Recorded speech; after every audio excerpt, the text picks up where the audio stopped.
During this speech, 3 people will be injured in a drinking and driving related accident according to Mothers Against Drunk Driving. Drinking and driving is one of the most dangerous things that people do on a very frequent basis. All the people who drink and drive have heard the speech 100 times on how they shouldn't drink and drive, but for some reason it goes in one ear and out the other. According to Mothers Against Drunk Driving, the average age group to be most commonly associated with drinking and driving is ages 21 to 25. For that reason, I think it is extremely important for this message to get across to all college students. If everybody in America took this speech to heart and no longer drink and drive, 28 American lives would be saved on a daily basis. There are 3 main reasons that I found that it is just not smart to drink and drive. To start those reasons off, it comes from Darian Patch, and that website said that the sheer amount of things that you can lose from drinking and driving should be enough to convince you not to do it.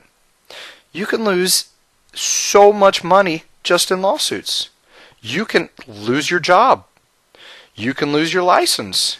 You can lose professional licenses, such as if you wanted to become a doctor or lawyer, you would throw that all away just by deciding to drink and drive. If you wanted to apply to other jobs, it can also even affect you applying to other jobs. It is something that does not just go away. It affects you the rest of your life, even if you just got pulled over for just being barely over the limit. According to quitalcohol.com, the motor skills that go away with the consumption of alcohol is just astounding that people would still consider to drive. The first thing that really goes away is our depth perception. And as anybody can imagine, depth perception is one of the most important things that we need to drive.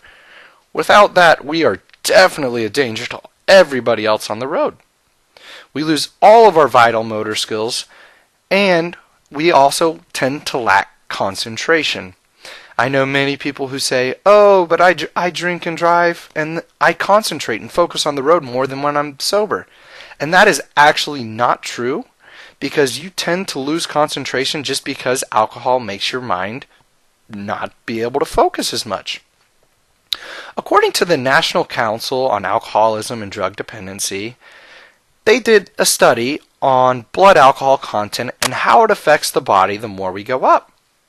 Starting at a blood alcohol content of 0.02, and this is about 1 drink in, it's not to the legal limit yet, you would still be able to drive.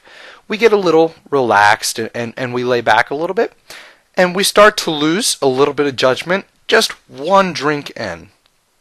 When we get to a blood alcohol content of 0.05, still below the legal limit, but from reading what they had to say about it, I would consider not even driving at this limit. At 0.05, our motor performance is impaired, and our eyes actually move slower. So we're going to be worse at driving already at 0.05, and it's just our reaction times aren't going to be up to par when we're sober. When we finally reach the blood alcohol content of 0.08, which is around 3 to 4 drinks for most people, we have poor muscle coordination and poor judgment. Speaking about poor judgment, this is one of the key things that I think about drinking and driving, is that you should plan your ride ahead of time. A lot of times that people end up drinking and driving, it is due to them not having a way of transportation to get back to where they need to be. That is why, if before you drink and drive, you go ahead and make your plans, when you're drinking, you won't have the poor judgment to drive back as you already have plans. To conclude the reasons that you just shouldn't drive, it's 1, you're a danger to everybody else on the road. You can lose everything that you have in life. It can make even other people lose their lives. Speaking of which, if somebody loses a life while you're in an accident, you're probably facing around 15 years in prison, which isn't the most ideal scenario for most people. Together, we can make a difference and change society for the better, and hope that we convince people to not drink and drive.